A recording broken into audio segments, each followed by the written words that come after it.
The latest sales figures for electric vehicles are out and they show that less than 4% of new car sales were EVs, but they're up 65% on 2021 numbers. Advocates for electric vehicles say the demand is there, but it's hard to convince car companies to ship their EVs here. Here's Dr. Jake Whitehead, who's the head of policy at the Electric Vehicle Council. Hi there, Jake. So take-up is growing, but it's still a small part of overall car sales, isn't it? Yeah, look, the good news out of this report, Ros, is that we are seeing an increase in electric vehicle sales. It's heading in the right direction. But unfortunately, it's just not at the pace we need to see in order for all Australian households to get access to an electric vehicle and, importantly, for us to hit our emission reduction targets. Right. So if the demand is there, then, Jake, why aren't car makers exporting their electric vehicles here to Australia?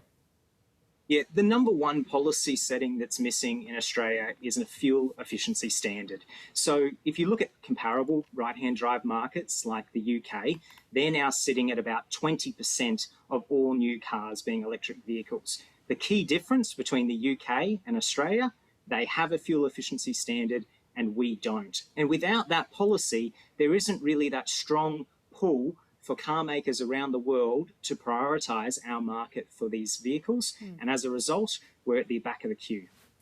The government, though, is seeking submissions for its national electric vehicle strategy, which is likely to result, it's said, in a fuel efficiency standard. So if Australia made it mandatory for car manufacturers to bring in a minimum number of green vehicles, what would sales numbers be then? What would be the uptake?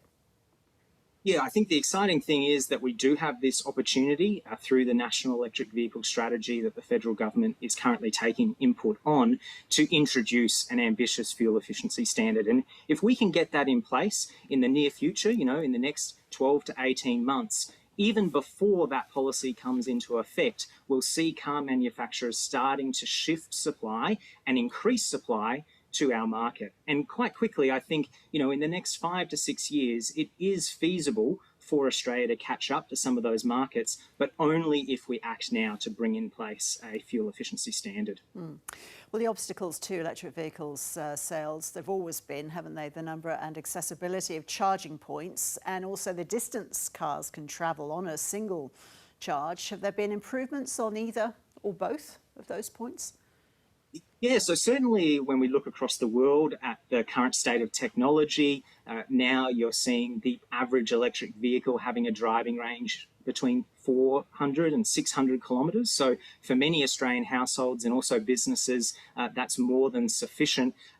Additionally, we are seeing charging infrastructure across the country continue to be built out. That's increased this year compared to last year. We still have some way to go, but with, again, the right policy settings in place, we can have a charging network that covers a significant part of the country and ensures that, every 70 to 100 kilometres, we have a charging infrastructure facility available for when people do take those longer trips. All right. What's happening on price?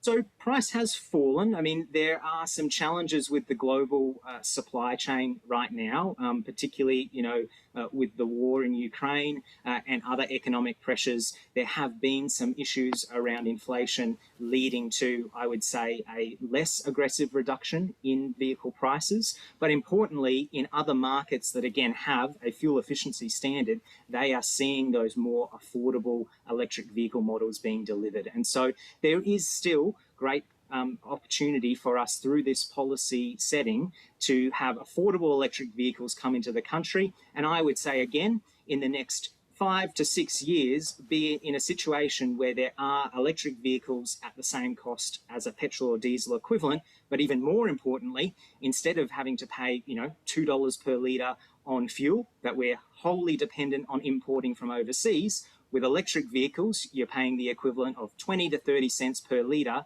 using 100% Australian-made energy to power our transport system. Jake Whitehead, thank you. Good to be with you.